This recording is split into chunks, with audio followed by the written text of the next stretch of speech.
সুফিবাদ গবেষণা ফাউন্ডেশনের 10ম প্রতিষ্ঠা বার্ষিকী উপলক্ষে আজকে আয়োজিত অনুষ্ঠানে সম্মানিত প্রধান অতিথি আমাদের মাঝে প্রধান অতিথি হিসেবে উপস্থিত আছেন সময়ের শ্রেষ্ঠ নজরুল গবেষক,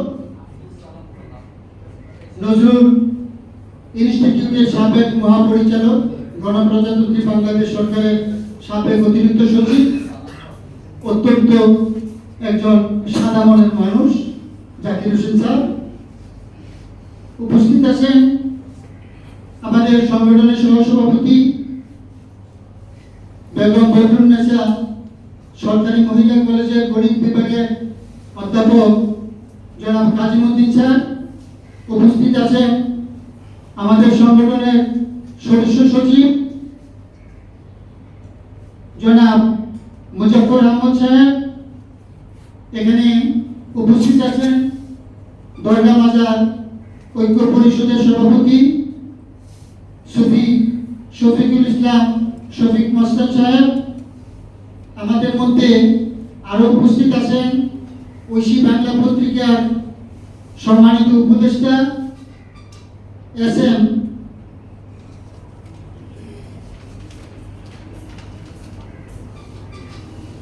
এম আমানুল্লাহ সাহেব সহ আমাদের সংগঠনের বিভিন্ন পর্যায়ের নেতৃবৃন্দ, সকল সদস্যবৃন্দ, মিডিয়া ব্যক্তিত্ব ও দেশবাসী, আসসালামু আলাইকুম ওয়া রাহমাতুল্লাহ ওয়া বারাকাতুহু। আজকে অত্যন্ত গর্বের সহিত এবং আনন্দের সহিত আজকে একটু কথা বলতেছি যে আপনারা জানেন একটু আগে ঘোষণা করা হয়েছে এই সংগঠনের প্রতিষ্ঠাতা সভাপতি চেয়ারম্যান হিসেবে আমি যখন 10 বছর পূর্বে এটা কার্যক্রম শুরু করি তখন একা 2 বছর আমি একা মানুষের ধারে ধারে গিয়েছি আমাদের এই সংগঠনের লক্ষ্য উদ্দেশ্যটা মানুষের কাছে পৌঁছে দেওয়ার জন্য। সেই 10 বছর পরে এসে আমাদের আজকে যে লক্ষ্য উদ্দেশ্য আমরা সেই স্থির করেছি, লক্ষ্য উদ্দেশ্য সেখানে টানানো আছে। আমাদের দাবিগুলি আমাদের 10তম প্রতিষ্ঠা বার্ষিকী ডাক সেখানে টানানো আছে।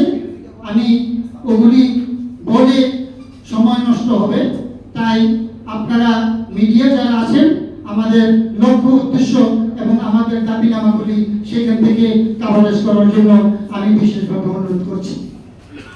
সংক্ষেপে যদি বলি, আমাদের লক্ষ্য উদ্দেশ্যের মধ্যে সংক্ষেপে যদি বলি যে আমরা গত পরশুদিন আমি এবং সহসভাপতি